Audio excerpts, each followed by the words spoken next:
Dear students, इस video में हम कपास के बारे में पढ़ेंगे। कपास यानी कॉटन फाइबर। कपास एक अत्यंत प्राचीन एवं बहुप्रचलित वस्त्र उपयोगी तंतु है। बच्चों, हम सभी ने अपने दैनिक जीवन में कपास से बने वस्त्रों का प्रयोग किया है। कपास, जिसे कि हम साधारण भाषा में रुई कहते हैं, और कपास से बने वस्त्रों को हम साधारण भाषा में सूती वस्त्र कहते हैं।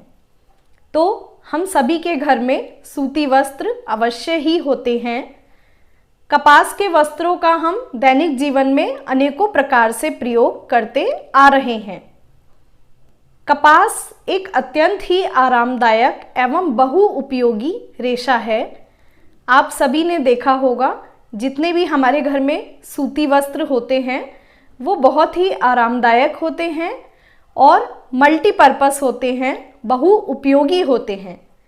कपास के तंतु से, कपास रेशे से बिछाने वाली चादरें, पहनने के कपड़े, तौलिया, पोछा, रुमाल, अंदर पहनने के वस्त्र और भी बहुत अनेकों प्रकार की चीज़ें बनाई जाती हैं।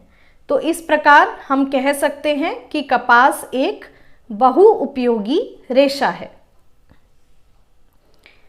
कपास को वस्त्र उद्योग की रीढ़ की हड्डी कहा जाता है। कपास वस्त्र उद्योग में रीढ़ की हड्डी की भूमिका निभाता है। कपास को सफ़ेद सोना भी कहा जाता है और कपास को वस्त्रों का राजा भी कहा गया है। तो इस प्रकार आप समझ सकते हैं कि कपास की हमारे जीवन में, वस्त्र उद्योग में और वस्त्रों की जब हम बात करते हैं तो कपास कितना अधिक महत्वपूर्ण है। आइए जानते हैं कपास के इतिहास के बारे में। कपास की खेती 5000 वर्षों से अधिक समय से की जाती है। ऐसा माना जाता है कि कपास का जन्म भारत में ही हुआ था। मतलब सबसे पहले भारत में ही कपास की खोज हुई और कपास से वस्त्र निर्माण शुरू हुआ। ऐसा कहा जाता है कि भारत में आर्यवर्त में ऋग्वैदिक काल से ही कपास की खेती की जाती है। हड़प्पा निवासी भी कपास के उत्पादन में संसार भर में प्रथम माने जाते थे। उसके बाद भारत से ही यह पौधा चीन और विश्व के अन्य देशों तक ले जाया गया। आज की तारीख में भारत, चीन और संयुक्त राज्य अमेरिका, साथ ही ब्राज़ील, मिस्र, सूडान आदि कपास के प्रमुख उत्पादक देश हैं। यदि हम 2019-20 का डाटा देखते हैं तो हम पाएंगे कि भारत का कपास उत्पादन में विश्व में प्रथम स्थान है। मतलब भारत में कपास सबसे अधिक उत्पादित होता है। कपास के उत्पादन की दृष्टि से दक्षिण की काली मिट्टी का बहुत ही महत्वपूर्ण योगदान है। भारत के अगर क्षेत्रों की बात की जाए तो गुजरात, कर्नाटक, पंजाब, आंध्र प्रदेश, तमिलनाडु, महाराष्ट्र और मध्य प्रदेश मिलकर देश के उत्पादन का लगभग 90% कपास उत्पन्न करते हैं। गुजरात, महाराष्ट्र और आंध्र प्रदेश, इन तीनों राज्यों में मिलकर लगभग 60% कपास का उत्पादन होता है। आइए देखते हैं कपास का पौधा। कपास के तंतु हमें कोए से मिलते हैं, जिसको हम इंग्लिश में सीड बॉल कहते हैं। सीड बॉल, यह सीड बॉल या कोए हमें कपास के पौधे से प्राप्त होते हैं। कपास के पौधे का वानस्पतिक नाम गॉसिपियम है, जो कि मालवेसी फैमिली का पौधा है। आप इस चित्र में कपास का पौधा देख सकते हैं। कपास के पौधे बहुवर्षीय मतलब अनेक शाखाओं वाले झड़ीनुमा वृक्ष जैसे होते हैं और इनकी लंबाई 2 से 7 फीट तक होती है। भूमि एवं जलवायु। कपास के पौधे की सही वृद्धि के लिए गर्म जलवायु की आवश्यकता होती है। साथ ही उचित मात्रा में वर्षा अथवा सिंचाई की सुविधा होनी चाहिए। कपास की फसल के लिए पाला अथवा ओला अत्यंत हानिकारक होता है। इसीलिए कपास के पौधे को कम से कम 200 दिन पाला रहित ऋतु चाहिए, गर्म मौसम चाहिए। कपास के लिए चिकनी और काली मिट्टी अधिक लाभप्रद मानी जाती है। जब हम कपास के बीजों को बो देते हैं तो कपास के पौधे निकलने शुरू हो जाते हैं और फिर 80 से 110 दिनों के अंतर्गत कपास के पौधों में फूल आने शुरू हो जाते हैं। कपास के पौधे के फूल प्रारंभ में सफ़ेद या क्रीम कलर के होते हैं तथा 1 से 3 दिन के अंदर ही ये फूल गुलाबी, जामुनी अथवा लाल रंग में परिवर्तित हो जाते हैं और उसके बाद पेड़ से झड़ जाते हैं। फूलों के झड़ने पर कोया बच जाता है और ये कोया 50 से 80 दिन के अंदर पककर तैयार हो जाता है। जैसे ही हमारा कोया पक जाता है तो वह खुल जाता है या फूट जाता है और उसके फूटने पर कपास के जो रेशे होते हैं वह बाहर निकल आते हैं। इस प्रकार पूर्ण परिपक्व कपास के कोए को हार्वेस्ट कर लिया जाता है, मतलब कपास की कटाई कर ली जाती है।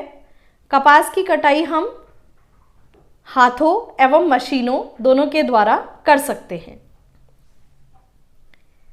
जब हम कपास के रेशों को पौधों से अलग कर लेते हैं तो उनमें छोटे छोटे अनेकों बीज होते हैं। ये बीज कपास के रेशों में बहुत अच्छी तरह से चिपके हुए होते हैं। तो जब भी हमें कपास के रेशों से धागा बनाना है या वस्त्र बनाना है तो यह आवश्यक है कि हम इन बीजों को अलग करें। तो कपास में से बीज अलग करने की इस प्रक्रिया को हम जिनिंग या गिनिंग कहते हैं। कपास के बीजों को जब हम अलग कर देते हैं तो ये बीज उर्वरक बनाने के या तेल बनाने के काम आते हैं। कपास के बीज से जो तेल निकलता है उसको हम लिनसीड ऑयल कहते हैं, जो कि अत्यंत ही लाभप्रद होता है।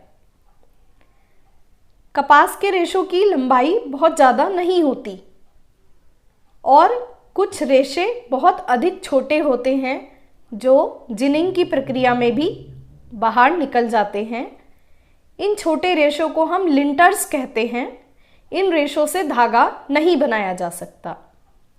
तो ऐसे छोटे छोटे रेशे या लिंटर्स को हम फिलिंग के लिए यूज़ करते हैं, जैसे गद्दे, तकिए आदि में भरने के काम आते हैं, या फिर हम रेयॉन और एसीटेट फाइबर बनाने के लिए भी कपास के छोटे रेशों का प्रयोग कर सकते हैं।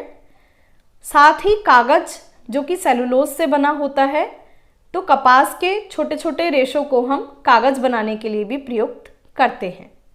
एक छोटी सी वीडियो के द्वारा कपास को और अच्छे से समझते हैं।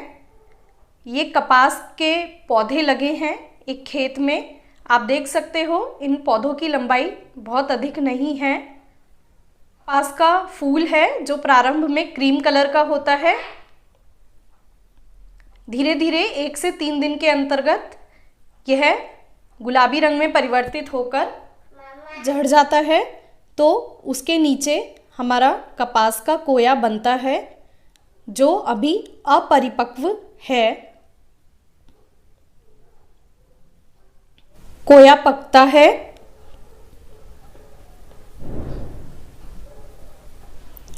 जब यह कोया पकने लगता है तो यह खुलने लगता है और पूर्ण रूप से परिपक्व होकर कोया फट जाता है और कपास के रेशे उसमें से बाहर निकलने लगते हैं। इस तरह से हमारी फसल पककर तैयार है। अब इस फसल की हम हाथों के द्वारा अथवा मशीनों के द्वारा कटाई कर सकते हैं। यहाँ मशीनों के द्वारा कटाई करने के लिए बड़ी बड़ी हार्वेस्टिंग मशीन्स आती हैं जो कपास के कोयों को एकत्रित करती हैं। ये हमारी गिनिंग मशीन है जिसमें हम कपास के रेशों को बीज सहित डाल देते हैं और कपास के रेशे खुलकर बाहर निकल आते हैं, जबकि मशीन में पीछे की तरफ से बीज एक तरफ एकत्रित हो जाते हैं। इन बीजों का प्रयोग तेल अथवा खाद बनाने के लिए किया जाता है। जब हम कपास की कटाई करते हैं तो कपास के रेशों में बीज एवं घास, सूखी हुई पत्तियां आदि बहुत सारी अशुद्धियां होती हैं। धागा बनाने से पहले इन सभी अशुद्धियों को एवं बीजों को अलग करना अत्यधिक आवश्यक है।